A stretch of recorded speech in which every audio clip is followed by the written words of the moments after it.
Okay, I'd like to call to order this planning meeting of the Council of the Town of Saugeen Shores. Good evening to all members and welcome to everyone who is watching us via the live stream this evening. The second item on the agenda is additions, deletions, amendments. We don't have any of those.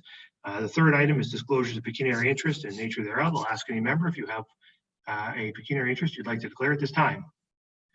Seeing none, of course, you can do that anytime if you need to. Item 4 is adoption of minutes of February 18th, 2020. And I have a resolution, which will need a mover and seconder, that the Planning Committee minutes dated February 18, 2020 are hereby approved as circulated. Is there a mover and seconder? Moved by Councillor Gray, seconded by Councillor Mayette. And is dead.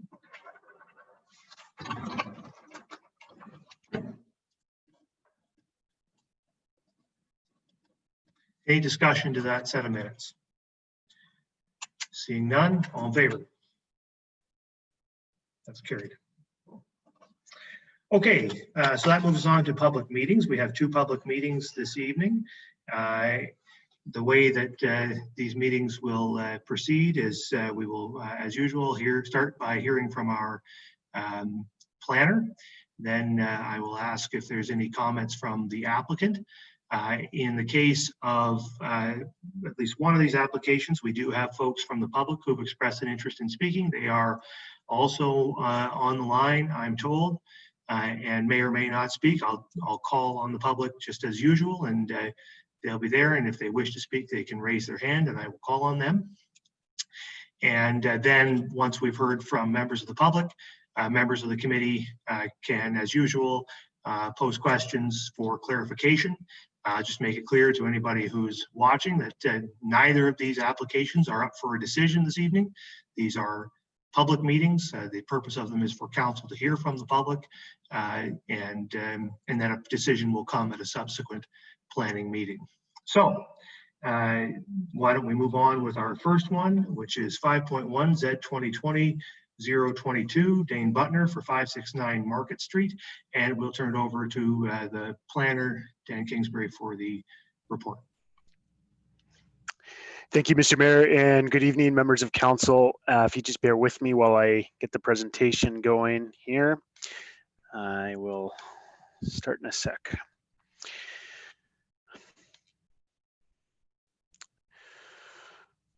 Okay, so it's worth noting as things load up that this is a public meeting, and those who are interested in being on the public registry and obtaining future notice of decisions on the application should contact or write to clerks@saugeenshores.ca to be on the public registry. Okay, so the first one is a zoning bylaw amendment for 569 Market Street. The applicant is Dane Butner. The lands are on Market Street and the corner of Waterloo, just outside the main strip on Godridge Street there. And just a quick note on surrounding land uses. We have residential and commercial. The current use is a residential use, even though it's zoned core commercial. It has water and sewer services available and access to year-round access to roads. So this is what's proposed. The existing dwelling contains 3 units, and the applicant is proposing an addition that would contain 6 units, so an additional for a total of 9 units in the building.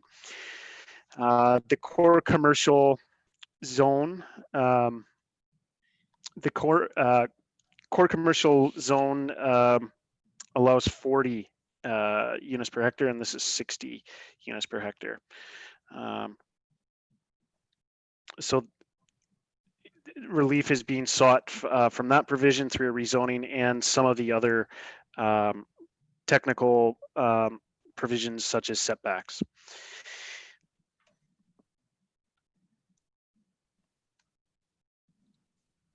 Okay, so I'll just quickly go over the sort of overarching policies. You'll see a picture there. That's the existing state of the property. In terms of PPS, it's obviously within a settlement area, which encourages a range of housing types and uses. I think it fits within that. Likewise with the Bruce County official plan, contains similar policy guidance for settlement areas. The core commercial policies in the Saugeen Shores official plan outline a number of criteria to be satisfied for high density residential uses in these areas. These criterion include frontage and access onto an arterial road, being located in close proximity to facilities, schools, shopping, and recreational facilities, adequacy of municipal services, adequacy of off-street parking, if required, and is appropriately set back, landscaped, and buffered from surrounding land uses. So I think broadly speaking, the proposal meets the criteria outlined in the official plan. With regard to parking, there's a requirement for 11 spaces. The applicant has shown that parking, there's parking available for 14 spaces on site. However, I'll note this is sort of a technical detail that's best addressed through site plan control. At this point, we're more concerned that there is that space on site for parking, and again, those sort of details of location can be worked out through the site plan control process. In terms of buffering and setbacks and impacts on adjacent properties, it's a corner property that abuts one property to the north and one property to the east. The property on the east is a commercial business, the Sunshine Laundromat, and the property to the north is another high density residential use. So that's a review of the town's OP policies in terms of high density residential and the commercial core areas. In terms of efficient use of land and resources, I'll note that the proposal adds 6 additional residential units to the town's pool of available residential units without the increase or any increase in municipal servicing to the site.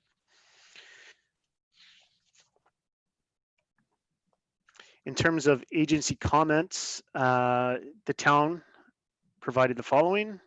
We're pleased to see another opportunity to increase the number of rental dwelling units in the downtown area of Port Elgin. In order to facilitate the construction, should this be approved, the development is subject to site plan control. Staff have particular concerns with both parking and drainage on site. We recommend the developer speak to town staff to address these details. These comments were passed on to the applicant. The SPCA has concluded the application is acceptable. In terms of public comments, no public comments were received by the time this report was submitted for inclusion on the agenda. And I don't believe there's been any since then in the last week. And just a brief recap, the zoning amendment is requested to rezone the lands from core commercial to residential 4th density. That's the high density zone with a special provision to address setbacks. And it will facilitate the construction of 6 additional units on the site for a total of 9. So that concludes my recommendation. My presentation. I'd be happy to take any questions. Sure, Daniel, why don't we ask if the applicant would like to make any comments? I see Dane is there. Do you have any comments you'd like to make, Mr. Butner? Don't forget to unmute yourself there.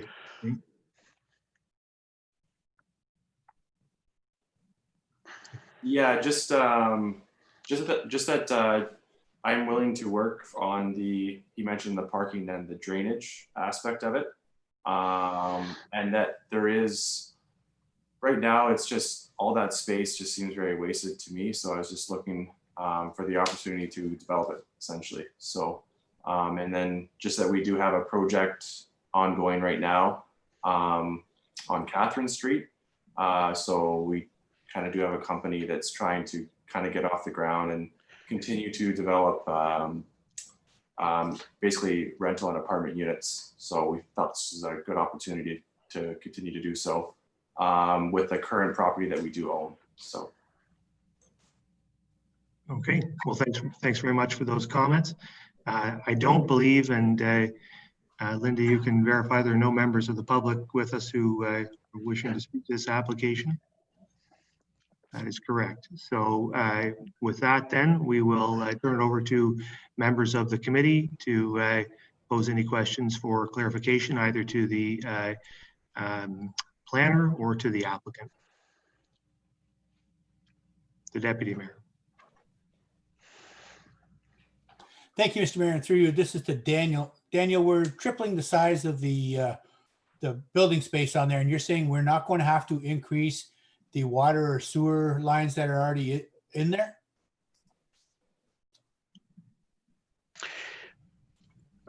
That's a detail that I think Public Works can best address, but there's no, I think, offsite requirements or cost to the municipality to increase the flow to the site.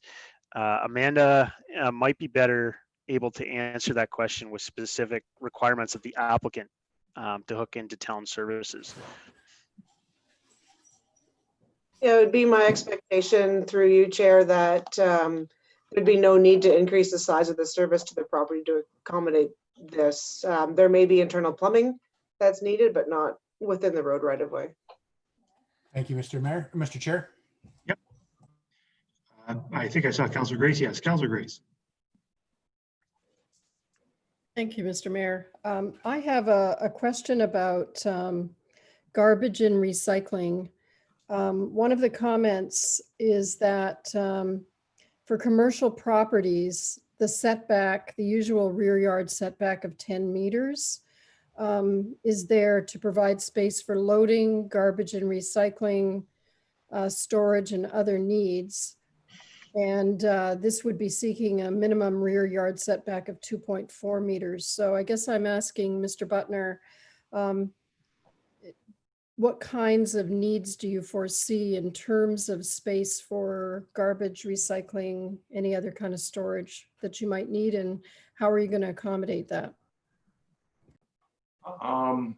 Currently, we're working on a plan to have basically like a kind of a storage locker for each tenant that would house their garbage and recycling. And that would be at the rear of the property.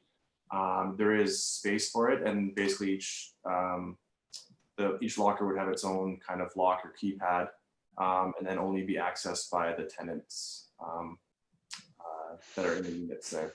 So there would be required to, I haven't spoken with the town on this yet, bringing the garbage or recycling to the curbside on a weekly basis. So, and that's something that we would have to take care of ourselves as the property managers. Okay, I've got another question. Yep, carry on. This is a different question about the units themselves. Will they have individual laundry facilities, or are you planning to put some kind of central facility in? Currently, we're still planning. We've had a couple, either it's going to be on-site laundry that's a communal one in like kind of the lower level. So there'd be 2 one-bed units in the basement, and then there'd be a basically a laundry service for each unit. Or we were thinking about just putting stackables in the 2-bed units, and then just having the units, the 2 one-bed units below, just kind of have a shared laundry space. So we're kind of toying with that idea right now. Thank you very much. The Vice Deputy Mayor. Mayor and Dean, thanks for joining us this evening, and it's good to see 6 additional units being brought into the inventory. That's a good thing for Saugeen Shores, and I know we'll have an opportunity to speak to this later. This is a public meeting, public hearing tonight, but just a general question, Dean, and one's about parking and risk liability on that busy corner of Market and Waterloo. But before I get to that question, you know, town of Saugeen Shores is very interested in adding more housing stock for attainable affordable housing. I'm just curious, and you know this from being in the rental business. What's potentially with these two 1-unit apartment buildings rent for? What would the two-bedroom units rent for, Dane? Just curious. Currently, we have our 8-unit place is going to be set at $1,400 for the 1-bed units, and then the 2-bed units, they have 3 bathrooms, so they're more of like a townhome, and they're going to be $1,950. Okay. Thanks for that, Dana. It's just a point of interest. I'm involved with the Attainable Housing Task Force, and just kind of keeping an eye on what's going on with local rents. So that's really not part of this hearing tonight, but it was just a point of interest. The parking situation, Market Street in Waterloo, busy corner, and with additional 6 parking spots, I think it was. Did I read? The proposed 15 total. Dana, have there been any situations, I can get this through the police department, I suppose, but residents backing out across 2 lanes of, traffic potentially if they're heading south, they may back out of the parking lot driveway across 1 lane into the 2nd lane. Any incidents that you know of that have been reported on that busy corner with 2 police services? Have you checked into that at all? Has it been an issue at all? Thus far, it has not. The tenants haven't reported anything to me, and since I've owned the property, I haven't had any issues or problems. Okay, that's fine. And there's something, Jay, I guess we'll, when we get to site plan control, that's something that'll be addressed in terms of, the risk liability with coming out, 15 cars coming out of there, backing out into 2 lanes into a busy intersection, busy road. Is that something that'll be looked at? Yes, as part of the complete package, Dane's engineer will provide the design that works and is safe and will, if needed, justify the access as he's proposed. Now, it doesn't mean there could be an alternative. Maybe there's other room on the site. Maybe there's another way of allowing parking through tandem spaces. Who knows? But with that level of detail is not available right now. Okay, that's fine. But Dane, none of the parking will come off of Market, correct? It'll all be emptied into onto Waterloo? Waterloo, correct, yeah. Okay. Thank you, Mr. Mayor. Just to be clear on that, though, there are 4 existing spaces on Market, right? Those will remain. Yeah, right? Yeah. Like right now, it's a corner property, so there is 2 driveways, and then I could widen it on either side. I just prefer to have the parking on Waterloo kind of in front of those units. But if there was something in the report from the engineers where it's beneficial to come out on to Market as opposed to Waterloo, then that's something that we would have to work with and change. And it's our sense then that maybe I could direct this to the planner or to Amanda possibly, that because the property immediately to the south across the street has parking on Waterloo Street. That has been an issue over time, right? That in fact, it was in large part because of the parking there and the way it was configured close to the intersection and the sightline effect that had, that we ended up making Market and Waterloo a 4-way stop. I'd say that was 90% of the reason that happened, just because it was dangerous and we were seeing accidents there. And so, but it's our belief that with this intensification in that location and the additional parking that will be required, that can be accommodated in a way that maintains sightlines according to MTO standard or some municipal standard at that intersection, so that we can ensure that we're not exacerbating the safety issues that already exist at Market Street. I haven't gone back and looked at, the Vice Deputy Mayor raised the question about accidents at that intersection, and we have had reports in the past from police services sort of depicting the accident rate in that area, and we did have some more than usual activity there in terms of accidents before the 4-way stop, and I don't know since, but it is a concern in that intersection. It's been a community concern, if not a technical concern. Maybe that'd be the better way to put it. And so I just want to make sure that if we are going to do this intensification, that your view is that it can be done safely. Anybody have a comment to that, Amanda or Daniel? Yeah, sorry, Mr. Chair. I think that would probably be best addressed through site plan control and through the town's own standards on sightline. So maybe I'll defer to Amanda to provide a response to that. There is a zoning component to it, though, right? I mean, we have to zone it before we can do a site plan. So, I mean, if you add 6 new units through zoning, then you have to find a way to accommodate 6 new spaces or more through a site plan. So it has to be considered now as part of the zoning process, whether an intensification can be safely accommodated. You need parking. The zoning bylaw has requirements for parking, and I just want in the context of zoning rather than site planning to hear that you think that can be done and it can be safe at that corner. Yes, I mean, I'm fairly certain it can be done. There is space for up to 14 parking spots on site. So it's just a matter of figuring out how those parking spots are configured in the best way to make it safe and address sightline concerns from the intersection. Okay, good enough for me. I think I saw the Councillor Mayette, and then I'll come back to the Deputy Mayor. Thank you, Mr. Mayor. When we're talking about parking on that intersection, just keep in mind that there is already an existing, I think it's a 12-unit apartment complex on the very southern corner of that intersection, and they all back out onto the street. And I don't believe that that has been a reason for any increased accidents. You're right in saying that intersection does come up on the statistics, our annual accident statistics from time to time. I don't believe it. I know it wasn't the #1 intersection in Saugeen Shores this year, but from time to time it does. And certainly adding the stop sign there has helped with that situation. So it's just wanted to point out that it's not the first time there's been parking backing out onto Waterloo Street at that intersection.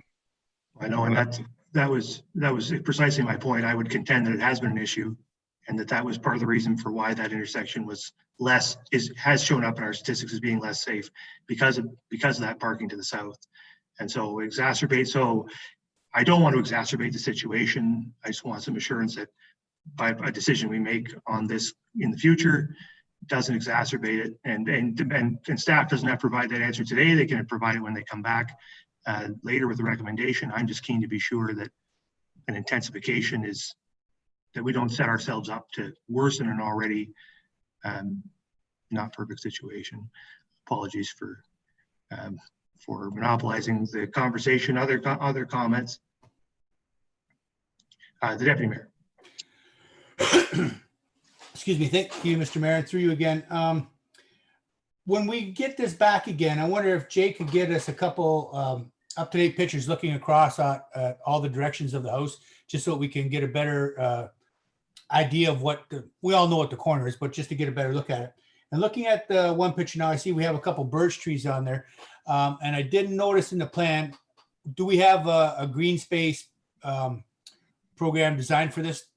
I don't know what Dane, it's probably more to Dane. Are you looking at trees, shrubs, something to keep it just from being another concrete barrier? Yeah, so currently on the very corner, there's like that birch tree, and the garden bed is fairly close to the street, and also the stop sign is almost actually in the garden bed. But that is all staying. There is one tree that needs to come down just for the building.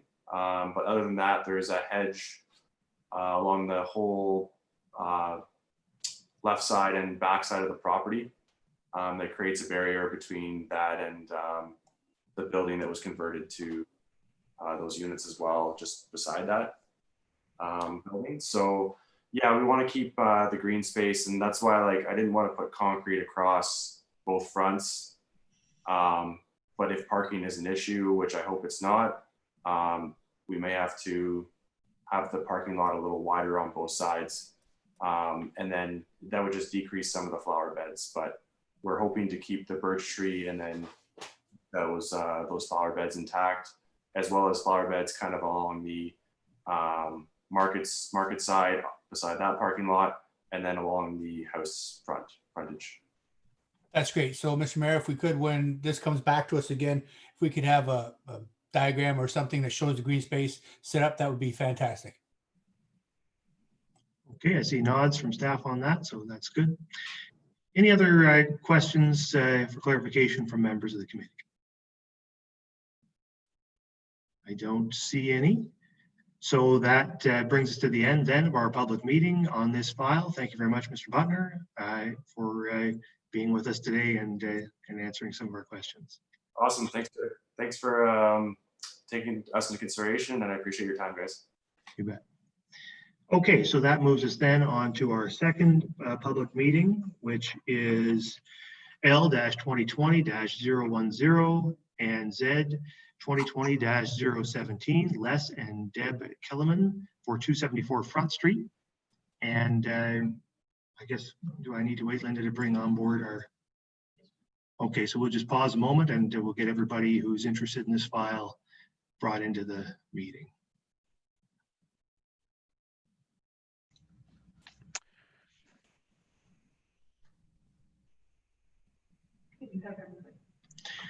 Okay, so we're now, as I don't know if everybody who has just joined us heard, but we're on to item 5.2, the Les and Deb Kellerman 274 Front Street file. And this is a public meeting, and we will begin with a presentation from the planner, Daniel. Thank you, Mr. Chair. Okay, so again, before I start, just a reminder that this is a public meeting, and those who are interested in being put on the public registry to receive future notices related to this file are encouraged to contact the clerk of the municipality at clerk@saugeenshores.ca. Councillor Grace wants to say, Councillor Grace? Yes, I thought about this, and this is for Daniel, please. Daniel, do you have like a phone number and a mailing address in case somebody wishes to contact you or the clerk by some other means than just email?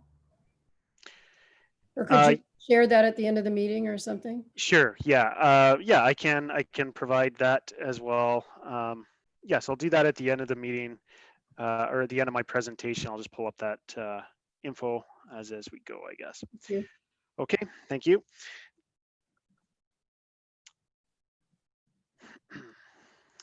Okay, so the application is for an official plan amendment and zoning bylaw amendment for a property located at 274 Front Street South in Southampton. Next slide.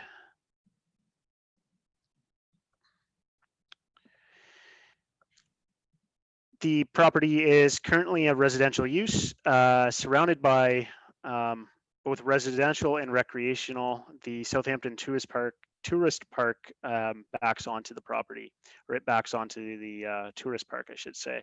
It has access to municipal water and sewer and year-round access on the Front Street. So the purpose of the application is to amend both the official plan and zoning bylaw amendment to legalize two additional units that are located on the property. One is located at the rear of the property, and it's a unit of approximately 205 square feet. The other unit is located above the garage / coach house and is about 520 square feet. So both, neither the official plan or zoning bylaw amendment permit secondary units outside of the principal residential dwelling, and both these units are obviously located outside the principal residential dwelling. Also, the zoning bylaw does not allow secondary units within 500 meters of Lake Huron, and this is located within 500 meters. So essentially, that's what the amendments are seeking to address: legalize the units by addressing those policy issues. Next slide.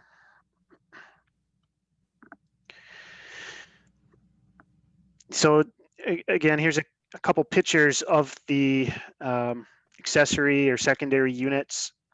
The rear one's the smaller one, obviously, and then there's the one above the coach house.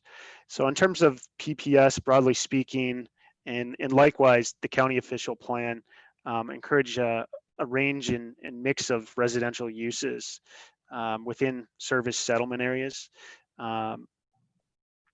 The Saugeen Shores official plan designates these properties as residential, and the zoning bylaw residential 1 special, and the special provisions related to height. There's a height provision close to the lakeshore area.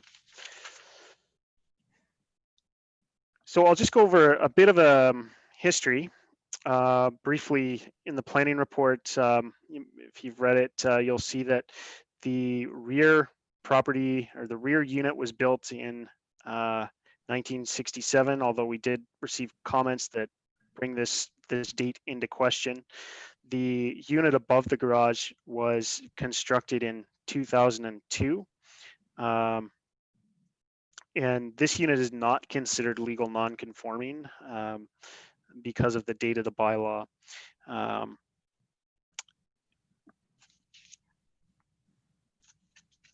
So in order for these units to be occupied, they will be required to be assessed by the chief building official to ensure they meet the building codes should they be approved.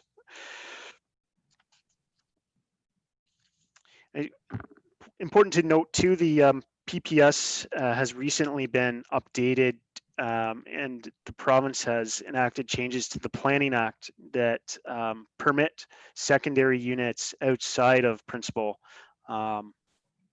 dwelling units. The town's OP does allow the municipality to establish criteria for secondary units, but currently the town's OP doesn't quite line up with the PPS. That's not to say the town can apply more restrictive policies. It's just to note that the PPS is now allowing, and the Planning Act is now allowing, secondary units outside of principal residential units.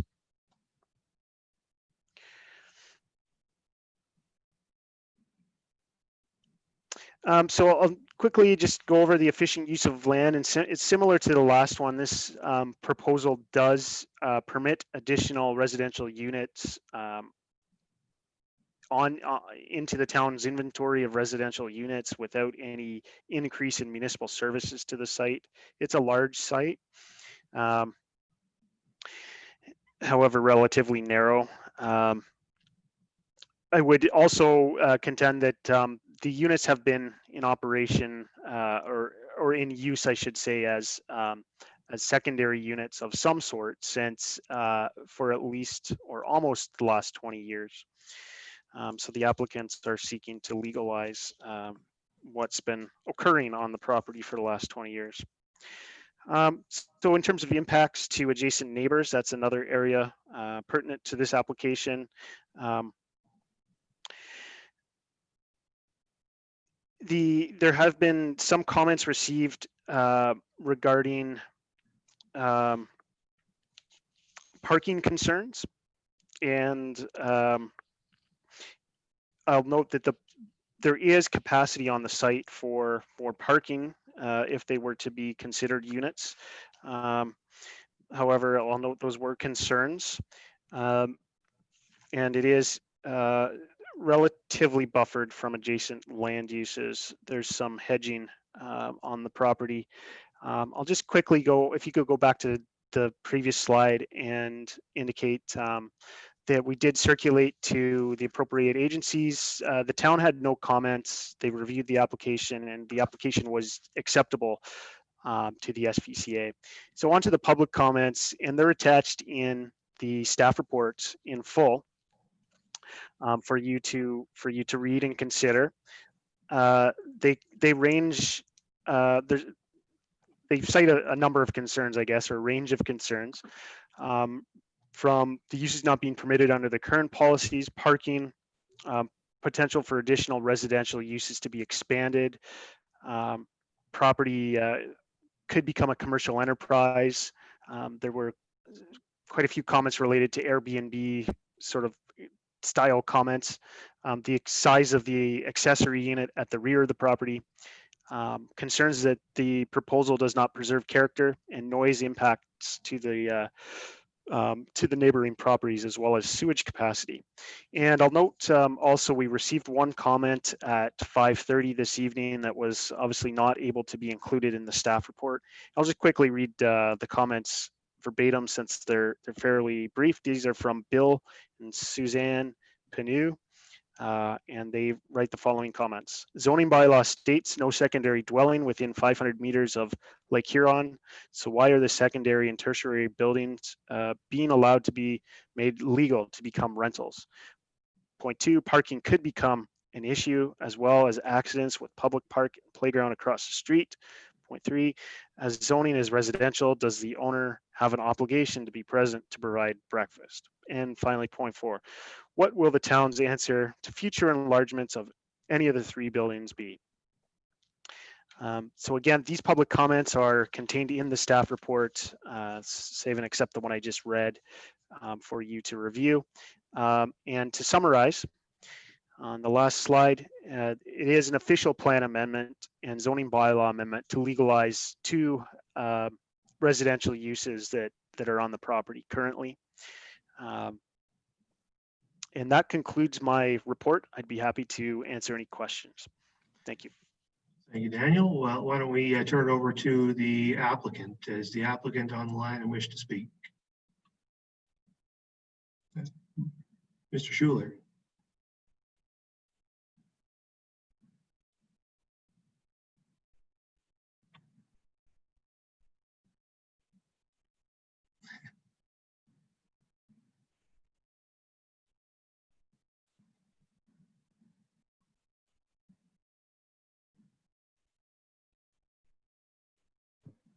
Oh, there you are.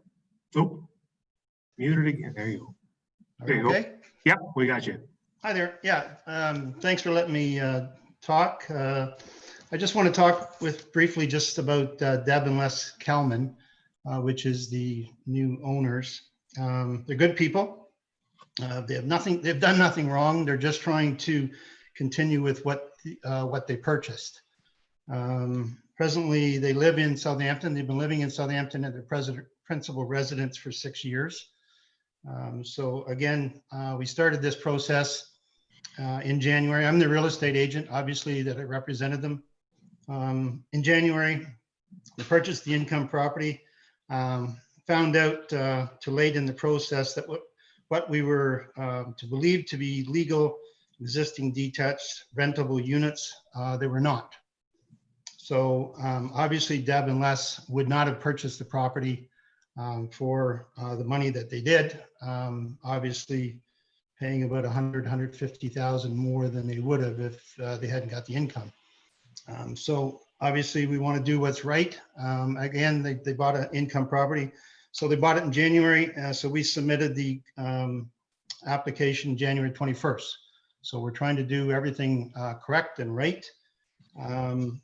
I think the biggest thing, I read all the submissions. The big question about the parking across the street, we all know we live at a trailer park. They live in a trailer park.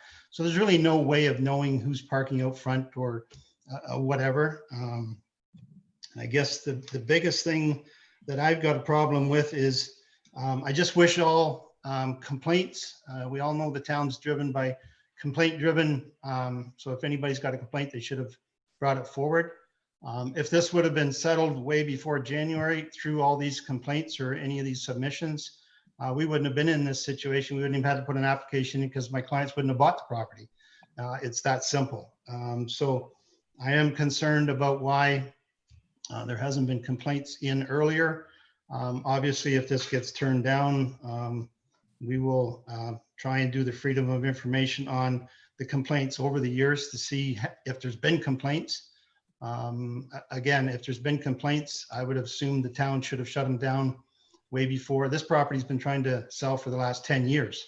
So it's not a secret. For the last 10 years, there's been a sign right out front that they're a rental property. So again, I understand where people are coming from, but I just wish they would have dealt with it prior to my client paying an extra 150,000 overpriced on an income property that they're trying to do the same thing they've been doing for 20 years. So I turn everything back. I just want to make sure there was something in one of the submissions about them not living in the area, not living on the property. They do take pride of ownership. They have a beautiful house, principal residence, and they live in town. So they'll obviously be keeping an eye on the property. So they're not somebody from the city that's just sitting here with a rental. So they're good people. And I guess if there's any questions, I'm here to see if I can answer. Thank you. Okay, thank you, Mr. Schuler. Is Mr. or Mrs. Kellerman with us tonight, or no? No. Okay, so so with that, we've heard from the representative of the applicant. How about then members of the public who are with us? Are there comments from members of the public? If you are a member of the public and you'd like to speak, if you just could turn on your video so I can see, and give me a wave, put up your hand, and I'll call on you.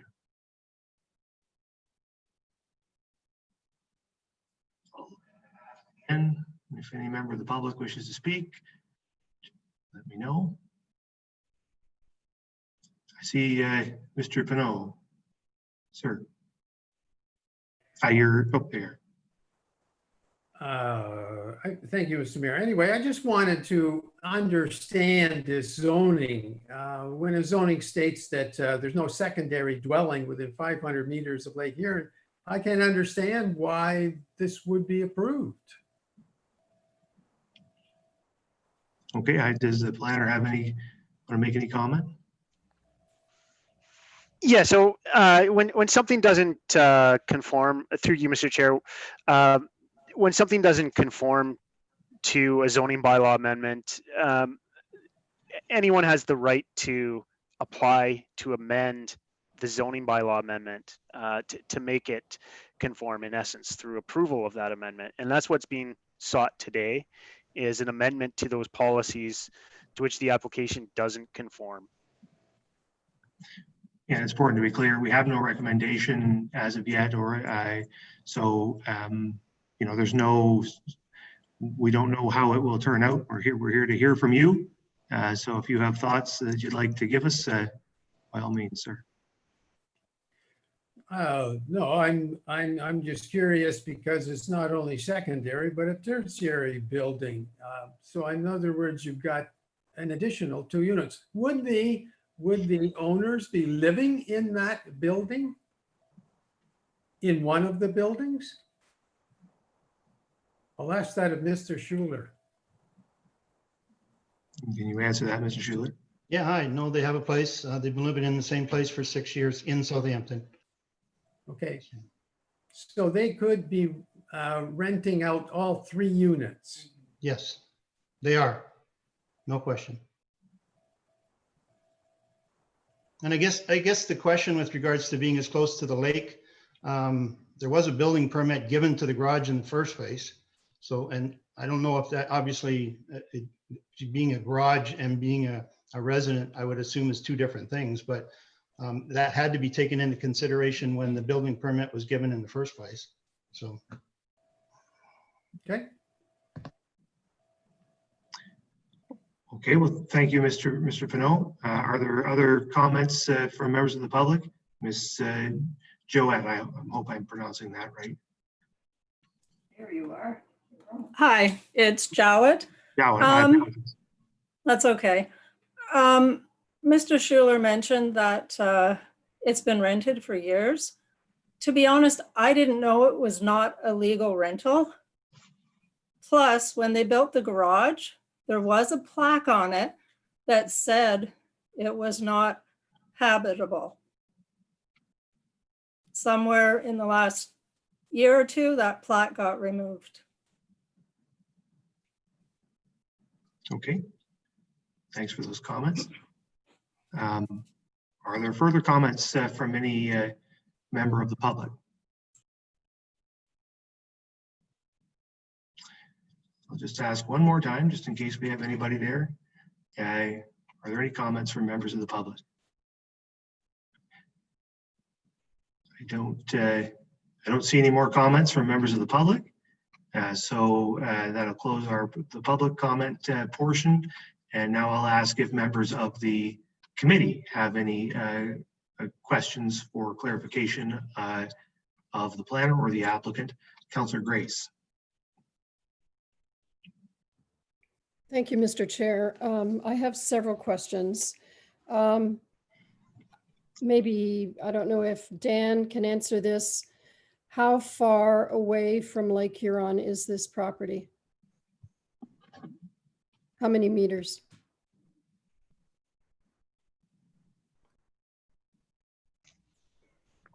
Through you, Mr. Chair, if you just bear with me.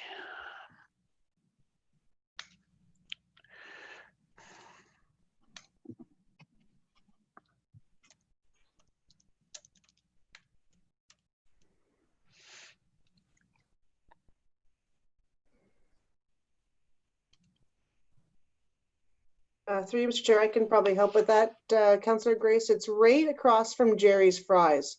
So Yeah, I it know where depends it on how you want to measure that.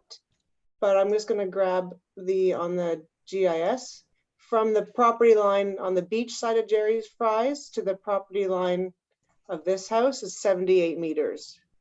Okay, thank you. My next question is about the building permit for the garage.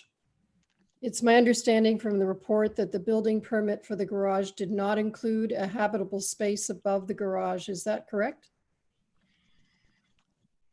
Through you, Mr. Chair. Yes, that's my understanding. A building permit wouldn't have been issued if it wasn't in compliance with the zoning bylaw, which does not permit a habitable unit above a detached accessory building. Okay.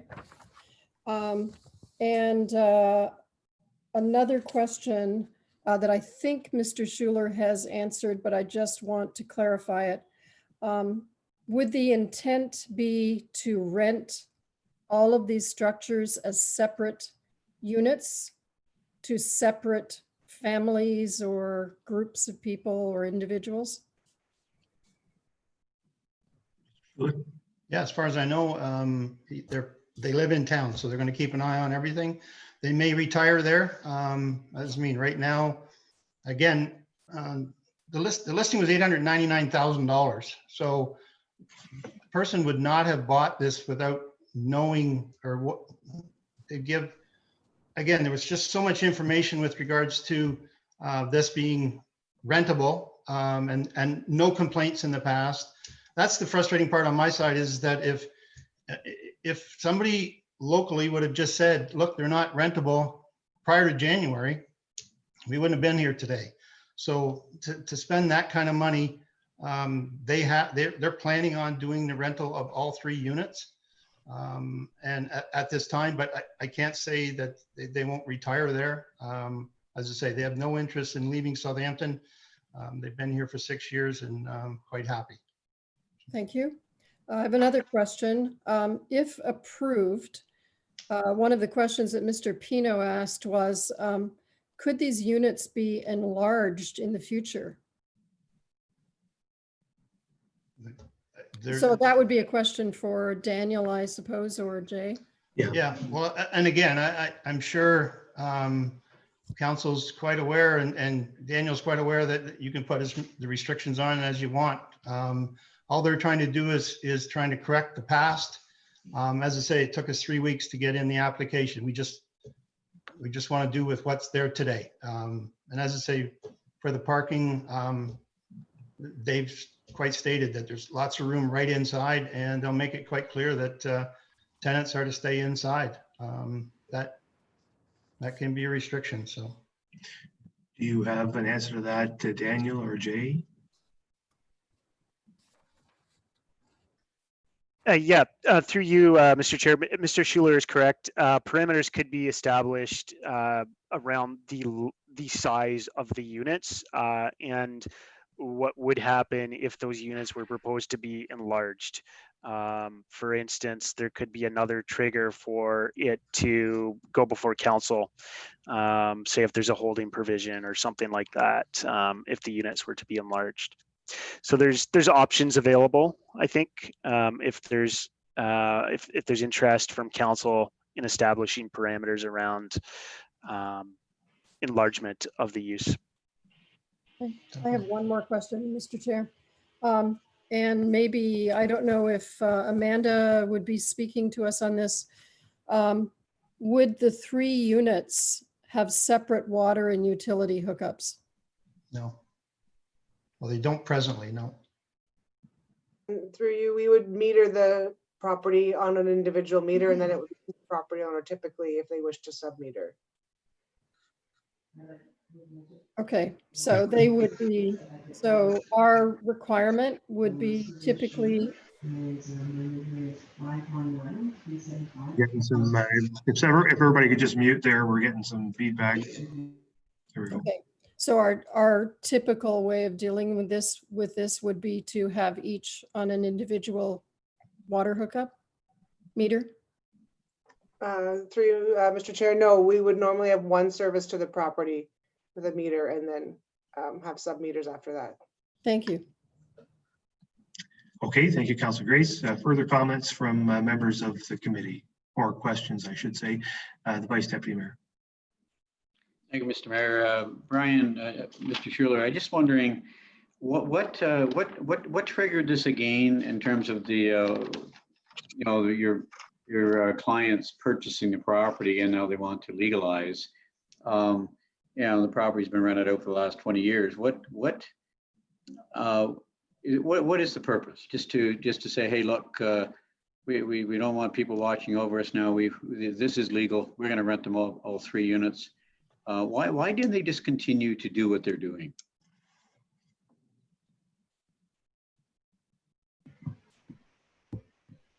Yeah, hello? Yeah, Mr. Schuler. Yeah. Again, that's the biggest problem, right? All it would take is one complaint. So if anybody would have complained prior to us buying it, would have shut them down. And that's the same thing as my scenario right now is my clients. I'm not, as the agent, I'm not going to take the responsibility of having my client get shut down when I know for a fact that they spent at least 150,000 overpriced. So we're trying to do things right. I'm sympathetic to all the submissions. Like the idea is they're just trying to do what's been allowed to do for the last 20 years by those same neighbors. So that's fine. I thought that perhaps maybe the answer. I just want to hear it out loud again. Okay. Daniel, this is an application that's, if approved, is going to obviously legalize the existing units. If in 2 weeks or 4 weeks from now, council makes a decision to not legalize, maybe that's a question of Jay or Amanda, I'm not sure who, but then what? Then what? We can put that one to the planner. Yeah, through you, Mr. Chair. I mean, I guess put simply, the use, if they were to continue and not in conformity with the zoning bylaw, then you have a compliance issue. Yep. And hence, Mr. Schuler, I do not have to repeat it again, but hence, that's the purpose of it, because the new owners obviously don't want to receive those non-compliance issues presented. So, okay, got it. Thank you. Thank you. Further comments? How about the Deputy Mayor, and then I'll come back to Councilor Grace. Thank you, Mr. Mayor. Through you. Daniel, did you say that the building inspector will have to go through the buildings again to see that they meet code? Yeah, through you, Mr. Chair. Yes, that's correct. In order for them to be occupied units, they would have to meet building code standards. Will you have that report for us by the next meeting? Not likely. I'm not sure. I'll have. Yep, Jay's raising his hand. He may have a point on that. Jay. No, I think you can address it by making it a requirement of the passage that, like with a holding provision, the holding provision is put on, doesn't permit the use until an inspection and renovation is conducted and completed in accordance with the building code. What we're talking about is issuing a building permit, right? You know, Brett, it requires a building permit. And so it's possible it's not, but yes, there'll be some paper trail that recognizes either as a change of use, building permit. I'm not totally sure. You can't do the building process till you've done the zoning process. So we have to handle this first, and then we can look at, then those things can happen afterwards. I think I have Councillor Grace next, and Mr. Schuler, we can have any comments from you after that, Councillor Grace. Hi, I've got a question about the Lake Huron issue again, which is not currently permitted by the zoning bylaw. What's the legal rationale? I think I know what it is, but what is the legal rationale for that section of the zoning bylaw? Can either Daniel or Jay answer that? Daniel?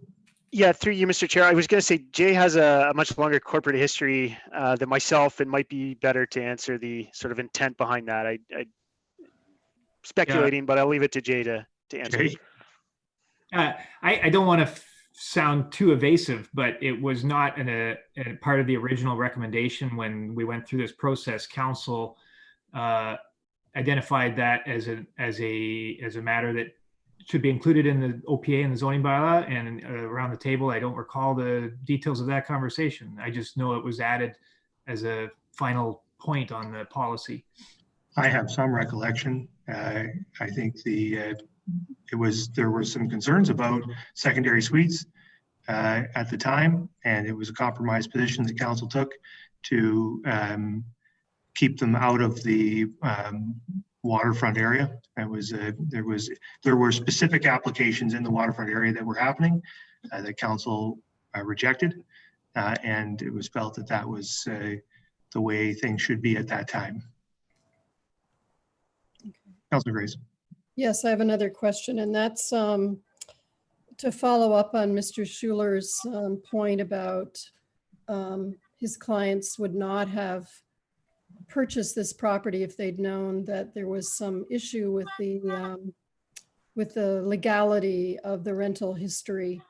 Do we have, Jay, I guess, any, or maybe Linda, do we have any kind of history of complaints, public complaints about the rental history or anything like that? The extra building above the garage, do we have any history of that in our records?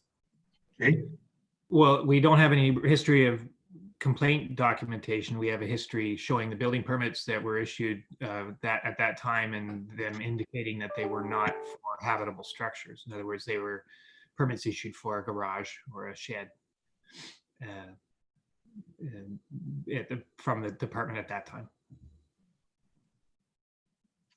Okay. Are there further questions from members? Mr. Schuler, you had something more you wanted to add for council's information? Yeah, I'd like to get Jay's opinion, because we've had Jay in on our conversations in putting in this application.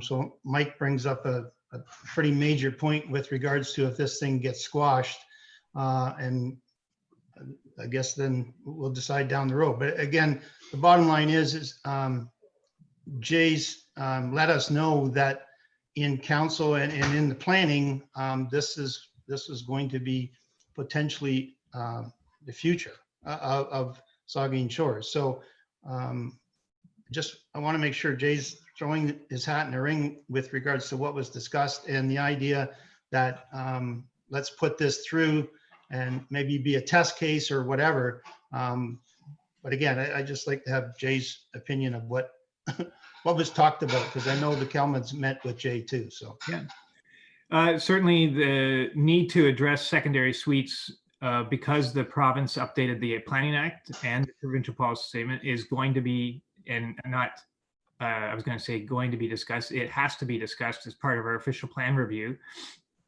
And yes, the Kellerman application, or any application that has non-conforming secondary suites, would be a good way to understand the political opinion from council. I can only surmise council from my experience, but until council meets as a council to discuss these applications, there's no other way it's to evaluate what their opinion is. Do you expect, Jay, that given the changes to the PPS that have been made, that the 500-meter setback from the lake for prohibition against secondary suites in that space would stand up, given the change in provincial policy? I don't think it would. I think the range of the town's ability to regulate secondary suites becomes more a question of whether we want to start a registry of operators. Do we want to get into, and we never have, regulating the tenancy of short-term rentals? We don't have a policy. We don't have a program or a registry that does that. I don't think we could reasonably regulate location where we already have full services, where we already have a housing need in town, where we already have an economic strategic plan that wants us to promote tourist accommodation. I think we are better equipped to regulate, say, the minimum lot size, the support services needed to make sure housing is provided in a safe way. And that is probably how I would recommend focusing it. Though I recognize this is not my decision. Thanks for that clarification. Are there further questions from members? I don't see any. I think we're done with conversation on this at this point. If there's nothing else from members of the committee, then I think that brings us to the end of our public meeting. And of course, everybody has heard from the planner in both of the applications we've just heard about how they can submit further comments and also express their interest in being kept up to date with these files. And we will of course be getting recommendations back from the planner in the future on these files. So thank you all very much. And that concludes our public meetings. Councilor Grace, comment?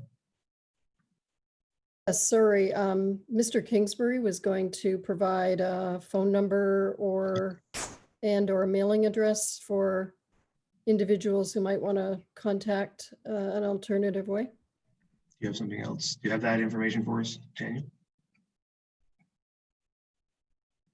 Yeah, through you, Mr. Chair, and thanks for the reminder. So the contact information is for the clerk, Linda White. Again, the email is clerk@saugeenshores.ca. The telephone number is 519-832-2008, extension 104. And the mailing address would be the town's town admin office at 600 Tomlinson Drive, Box 820, Port Elgin, Ontario, NOH 2C0. And that contact information is available on the town's website. Okay, good. Thank you for that, Daniel. Okay. So that moves us out of public meetings and we're heading down the agenda. We have no committee of the whole. We have no delegations. So that moves us on to reports. And we have item 6.2.1, information report on the general zoning bylaw amendment. And we'll turn it over to Jay Posser. Hi, thank you. This report is really intended to get an informal gauge of, or be an informal gauge for council's thoughts on trying to advance modest changes to the zoning bylaw that we can do in the short term to, not solve COVID, but that these aren't things that we need to wait to do to finish our OP. These are things in the zoning that we've noticed that there are gaps. These are they already have a readily available way of making a change. I don't think they require a lot of planning analysis. That is to say, It's not quite a housekeeping, but rather an update on very specific changes. Things like transport parking. So just on the past history, we've had to try to address bus parking in a few locations in town, and there isn't a place. So are there zones already? And we would sort of pre-zone it in light industrial zones, we recommend, because we can regulate impacts from bus parking, for example, in those zones as we do other uses. Auto body shops is similarly not permitted in any zone. So we want to be able to say that for the necessary repair vehicles, they should have a place in town where we can regulate the site for visual impact and noise and any other thing that might be associated with body shops. Neighborhood commercial, there's a provision in our plan in residential areas that we want commercial activity to be located in those, or is permitted in those residential locations. We have the home occupations, which are generally businesses under 600 square feet, so quite small. Well, there are other commercial activities that are small in scale and they're low impact, such as offices, health clinics, or other similar uses. They could be located in existing homes up to say 2,000 square feet, I'm suggesting, without the need for further site considerations. Patios, in conjunction and tandem with our sidewalk patio policy regulating patios on municipal road allowances, we have a provision in our zoning bylaw that limits patio sizes, so we can change that. There's no policy direction to say how it should, so we think we can have a discussion on that over the next few weeks. Loading spaces, live work, and then other matters. Unless you want to get into more detail, there's other matters, longstanding issues, even housing related. I say secondary dwelling units. I guess the coincidence wasn't intended, but these are things that we're discussing either through other committees like the Attainable Housing Committee, or there are things that require more discussion, and say on the farm side, they require county policy amendment as well. So just we're not ready to move forward on any of those types of changes. So I'll leave it there unless there's other discussion, but I want to kind of get without a vote, I just sort of want to get a sense of whether these things we should move ahead, because we'd like to move ahead and like to move ahead in a timely way. So to be clear then, you're looking for a bit of discussion today, but if anything, all of these will require we'll have to come back to council for formal amendments to the zoning bylaw with debate, et cetera, et cetera. Is that correct? That's correct. But if there's, say, as an example, a no-go for sure, cut it out now. Don't waste time 6 weeks from now. Yeah, I think that's a good approach, Jay. And certainly I'm sure council appreciates the opportunity to have some conversation ahead of you bringing formal amendments. So are there questions or comments with regard to any of what Jay has presented here, the Vice Deputy Mayor? Thank you, Mr. Mayor. And I think there's a key line in here that, we need to ease the burden on landowners wishing to start a new business, expand a business, and try to relocate to a better site. I had a chat with Jay about this, before the meeting and today or on Friday. And I think it's a great idea. And I think anytime we can, ease the burden on businesses trying to start up or other for other reasons, let's do it. And less regulation the better, in my view. I think that anything we can do to help the Mayor's Task Force on Economic Recovery, let's do it. So that's my thought on it. Jay, I appreciate you writing the report. I think it's good forward-thinking material, and let's make it easier for those businesses trying to start up and others. Thank you. Further comments from members? Councilor Grace. Thank you, Mr. Chair. Jay, my question on the neighborhood commercial section that you talked about, are you proposing that for all types, all our residential neighborhood zones? Or is it just like one of your sections in the report says that staff proposed to allow neighborhood commercial uses up to 200 square meters on properties adjoining collector or arterial roads? Yes. So that would be like theoretically in an R1 neighborhood? It could be. The neighborhood commercial policies in the plan permitted in in the residential zone, they don't go as far as restrictions as I've already indicated.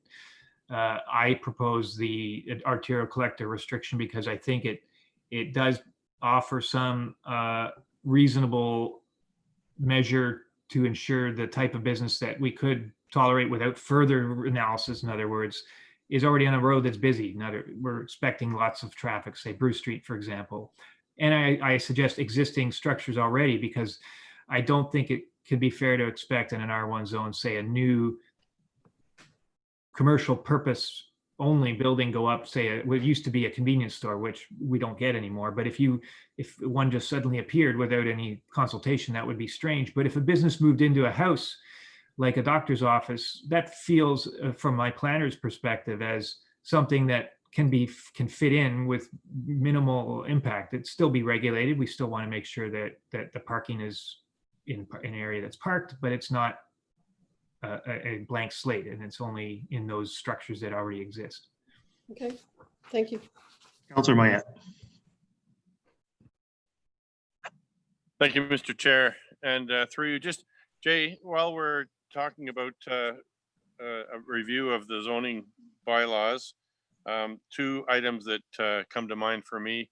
One of them was home-based businesses in properties that are zoned agricultural. We've had a couple of instances in the past number of years where there have been businesses that have been challenged one way or the other, and I'd like to see the regulations around that reviewed. It's becoming more and more common for whether it be farming equipment repair or automotive repair or things like that, where people have capacity in their shops or their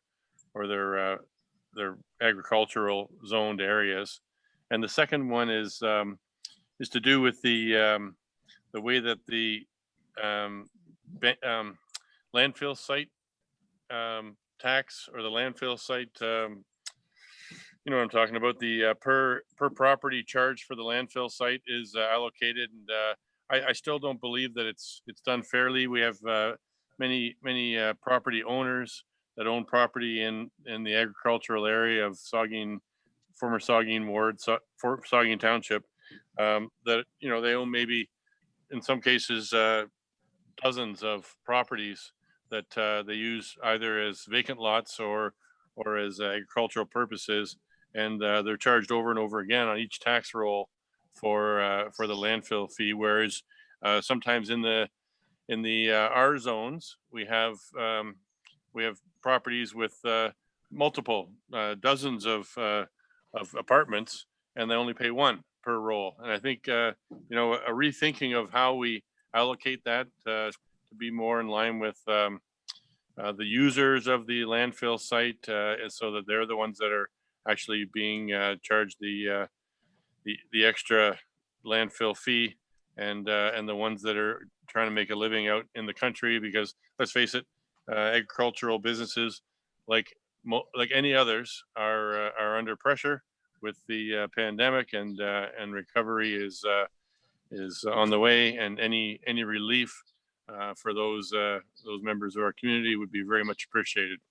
Thank you. I think that the second one is less a planning matter than it is a public works matter, and certainly I know the director is on the line there, of Director of Infrastructure and Development, and that's something that we could look at through her department. I'm sure she's made a note of it, and we could discuss that at an appropriate time, either as part of our recovery discussions, which will be happening soon, or a little later as part of the upcoming 2021 budget. I don't know, Amanda, do you have anything to add to that? Or? Through you, just quickly, we are reading the final draft of the Waste Management Master Plan and the presentation. So that's coming to council this summer for review. That would be a perfect time for discussion of that. Right, good point. Thanks for reminding us of that. Further comments from members about Jay's report? I just will make the comment, two comments, I guess. One is just my long-standing whine that I'll repeat about this business of transport parking, auto body shops. I mean, we have this habit of having to name absolutely every use somewhere in the bylaw. And if you don't name it specifically, it can't seem to happen. And we can't possibly name everything that might exist out in the world or might come to exist.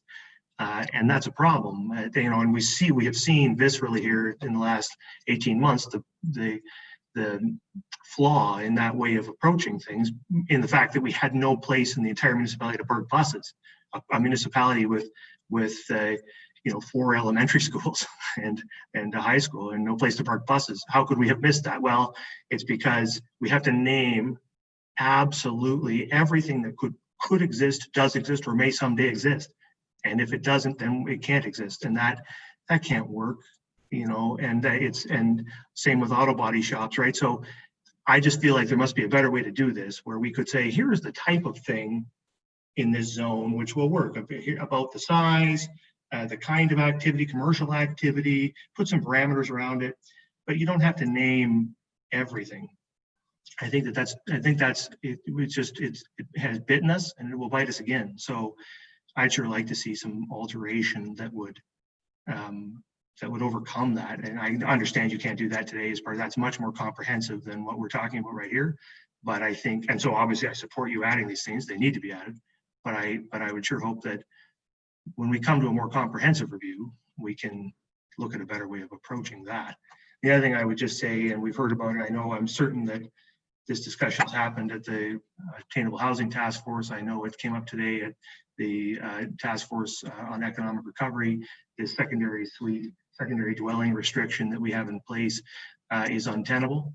I was part of the council that implemented it, and I may have even voted for it. And if so, I was wrong because it's not tenable. I mean, it doesn't make sense anymore. If it ever did, it doesn't make sense now. And it was raised today by the task force, members of the task force, as being something that needs to be done to that prohibition lifted as part of economic recovery. For what that's worth, I'm quite certain, and Vice Deputy Mayor can give me a nod if it's true, but I have a feeling that the task force is saying it's something that has to be lifted in the interest of attainable housing. So we have to lift it. We should do it right away. I don't know why the PPS, the province has changed the rules on this. We have no choice anyway. You quite rightly, in my view, Jay, have said that it would not sustain scrutiny from the LPAT. So can't we just introduce the amendment and get rid of the thing? Like, do we have to wait much longer? Well, I mean, if I can, it's not in the report, but I suggest this isn't the only amendment we have to process. We just have to manage workload, of course, but we can have multiple zoning bylaw amendments, OPAs that come forward. We, at the Attainable Housing Task Force, we certainly discussed not waiting to December for their final report, but that when they have an early recommendation, it'll be made to council right away. This could be one. If I can, continue on that, is that a lot of the issue on the secondary suite is that it has been a largely political discussion, and it's not readily obvious that we just eliminate the 500 meters, for example. Are there other provisions? And I don't think I have an answer. At least I have an answer, but it's not something I don't think I can put forward without, say, more recommendation from the task force or from council. Maybe Dan had more, I don't know. I think I would say that it's pressing. I understand and fully appreciate your workload question and having to manage these things and bring them in sequence and believe you me, I appreciate that and understand it. But to me, this is a priority one. I feel like, and I understand you're looking for some, this is council sitting right here. And I would say, bring it. Bring the resolution, bring an amendment to eliminate it. And council will have its way with it. If for some reason we don't like it, it will get rejected. But I would say to you now, bring it as soon as you can and make it a priority. I believe it's a priority for council to get more opportunity for affordable housing in the municipality. No member of this council has ever said that wasn't a priority for them. I believe it's a priority for each and every one of them. of us. So I think that I would say make the, can we get it high up on the priority list? Can we get that amendment here? And then let's have that chance to have the debate. That would be my wish, I guess. And I put that to you. You don't have to give me a response, Jay, but I know all the senior management is listening, and you're there, and so that would be my ask. But those are my comments. I support your entire report, and apart from my wanting to see things more urgently, which is always the way, isn't it? But anyway, thank you for indulging me. Are there any other comments from members of the committee? Councillor Grace. Thank you, Mr. Chair. The last point that you made about secondary dwelling units and secondary suites, I guess, would that also include secondary suites within the same building? Yeah, it's meant for me, at least in this report, as a catch-all for any sort of dwelling unit that's not the main dwelling on the property. It could be the tertiary one we talked about. It's sort of any discussion that would facilitate another unit on the property, but in the basement, on an ensuite, in a separate structure, doesn't matter to me. And would the report also include grandfathering? Because there are a number of structures around town where there are living spaces that are built on top of garages and, that kind of thing. So if we're going to allow that for one person, then I think it's fair to at least consider that possibility. I think the point is, if I may, that it has been allowed by the province already and effectively grandfathered by them, right? If it exists outside of our 500 meter prohibitions area in Saugeen Shores, it's permitted now and effectively permitted even in that 500 meter area, because the province has said that it has to be allowed everywhere. So, we're really we have this restriction in place that is fighting a decision that's already been made by a higher power. And I just think we should stop it. Yeah, sorry, everybody. How about we get, Jay wanted to respond, then I'll come back to the councillors. Jay. No more for my note. If it's okay with council, we can add secondary suite or the general secondary suite discussion for this amendment now and just get on with the meeting. And then, you can decide at the future meeting whether to keep going with it or change it or whatever. Is that fair? So we don't come up with another report a week from now or a month from now? Yeah, I would like to see us added in as something for you to bring forward for debate, so that we can get on with that debate. So I had Councillor Mayette and then Councillor Grace. Hi, just while we're talking and my mind's turning, thinking of other things that have come up in the planning realm over the past 5 or 6 years that spur my memory. And one is the 10 meter restriction on height.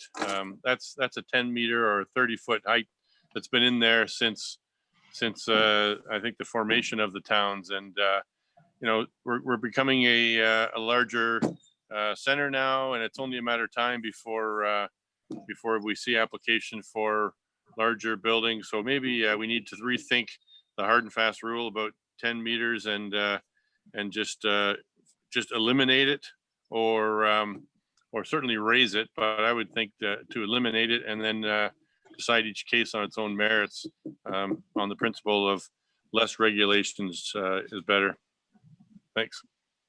Thank you, Mr. Chair. Yeah, thank you. Councillor Grace. Yeah, going back to the secondary suite,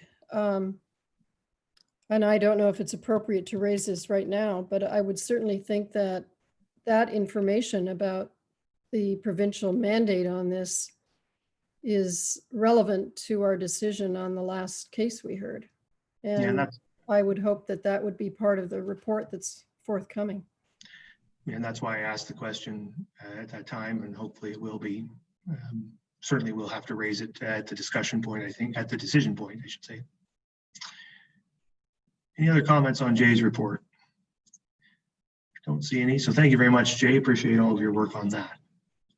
So, there being nothing else on the agenda, I have a motion, and I'll need a mover and seconder. This planning committee meeting of June 15th, 2020 hereby adjourns at 7:54 p.m. Mover and seconder, Councillor Mayette, and the Vice Deputy Mayor. All in favor? We stand adjourned. Thank you very much. Have a good evening, everybody.